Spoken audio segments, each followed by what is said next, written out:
Juan Kapitulo 9, pinagaling ni Jesus ang isang bulag.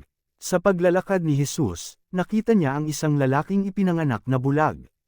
Tinanong siya ng kanyang mga alagad, "Guro, sino po ang nagkasala at ipinanganak na bulag ang lalaking ito, siya ba o ang kanyang mga magulang?" Sumagot si Jesus, "Ipinanganak siyang bulag, hindi dahil sa nagkasala siya, o ang kanyang mga magulang, kundi upang mahayag ang kapangyarihan ng Diyos sa pamamagitan niya. Kailangang gawin natin ang mga ipinapagawa ng nagsugo sa akin habang umaga pa, malapit na ang gabi, at wala nang makakagawa pagsapit niyon. Habang ako'y nasa sanlibutan, ako ang ilaw ng sanlibutan." Pagkasabi nito, dumura si Jesus sa lupa at gumawa ng putik. Pagkatapos, ipinahid niya ito sa mata ng bulag. Sinabi ni Jesus sa bulag, "Pumunta ka sa deposito ng tubig sa silo at maghilamos ka roon." Ang kahulugan ng salitang silo ay sinugo. Ganoon nga ang ginawa ng bulag, at nang magbalik siya ay nakakakita na.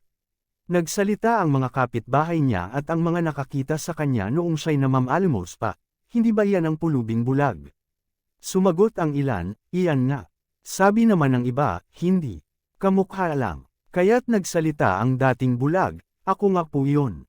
"Paano kang nakakita?" tanong nila. Sumagot siya, "Ang lalaking tinatawag na Jesus ay gumawa ng putik at ipinahid iyon sa aking mata.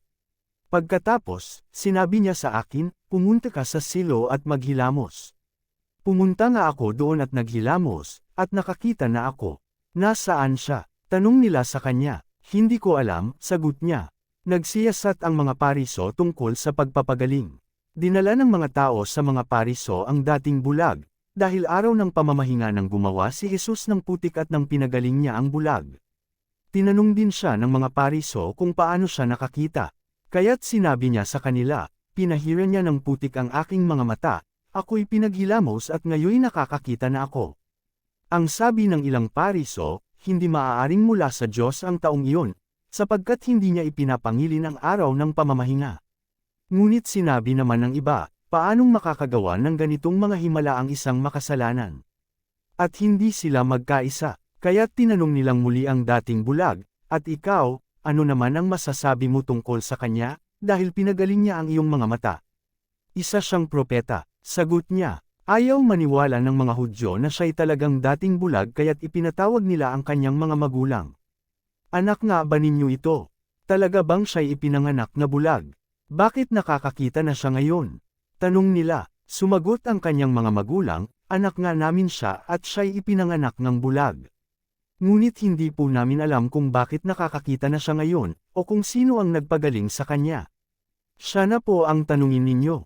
May sapat na gulang siya at makakapagsalita na para sa kanyang sarili." Ganoon ang sabi ng kanyang mga magulang dahil takot sila sa mga Hudyo. Alam nilang pinagkaisahan ng mga Hudyo na itiwalag sa sinagoga ang sinumang magpahayag na si Jesus ang Kristo. Ito ang dahilan kung bakit sinabi ng kanyang mga magulang, "Siya'y nasa tamang gulang na, siya ang tanungin ninyo." Muli nilang ipinatawag ang dating bulag at sinabi sa kanya, "Sa pangalan ng Diyos, magsabi ka ng totoo. Alam naming ang taong iyon ay makasalanan." Sumagot siya, "Hindi ko po alam kung siya'y masamang tao, o hindi. Isang bagay po ang alam ko, ako'y dating bulag, subalit ngayoy nakakakita na." "Ano ang ginawa niya sa iyo? Paano niyang pinagaling ang iyong mga mata?" tanong nila. Sumagot siya, "Sinabi ko na po sa inyo, at ayaw naman ninyo akong paniwalaan. Bakit gusto ninyong marinig muli? Nais ba ninyong maging alagad din niya? At siya'y kanilang minura, ikaw ay alagad niya. Ngunit kami mga alagad ni Moises. Nalalaman naming nagsalita ang Diyos kay Moises, ngunit ang taong iyon, ni hindi namin alam kung saan siya nanggaling." Sumagot ang lalaki, "Yan nga po ang nakapagtataka, hindi ninyo alam kung saan siya nanggaling.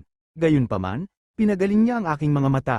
Alam nating hindi pinapakinggan ng Diyos ang mga makasalanan, ngunit pinapakinggan niya ang mga tunay na sumasamba sa kanya at sumusunod sa kanyang kalooban. Noon pa man ay walang nakapagpapagaling ng mata ng taong ipinanganak na bulag, wala pong magagawa ang taong iyon kung siya'y hindi mula sa Diyos." Sumagot sila, "Ipinanganak kang makasalanan at ngayoy nais mo pa kaming turuan?" At siya'y kanilang itiniwalag, mga bulag sa espiritu na balitaan ni Jesus na ang lalaking pinagaling niya ay itiniwalag ng mga pariso, kaya't nang matagpuan niya ito ay kanyang tinanong, "Sumasampalataya ka ba sa anak ng tao?" Sumagot ang lalaki, "Sino po ba siya, Ginoo?" Sabihin ninyo sa akin upang ako'y manalig sa kanya. Siya'y nakita mo na, siya ang kausap mo ngayon, wika ni Jesus. Sumasampalataya po ako, Panginoon, sabi ng lalaki, at sinamba niya si Jesus.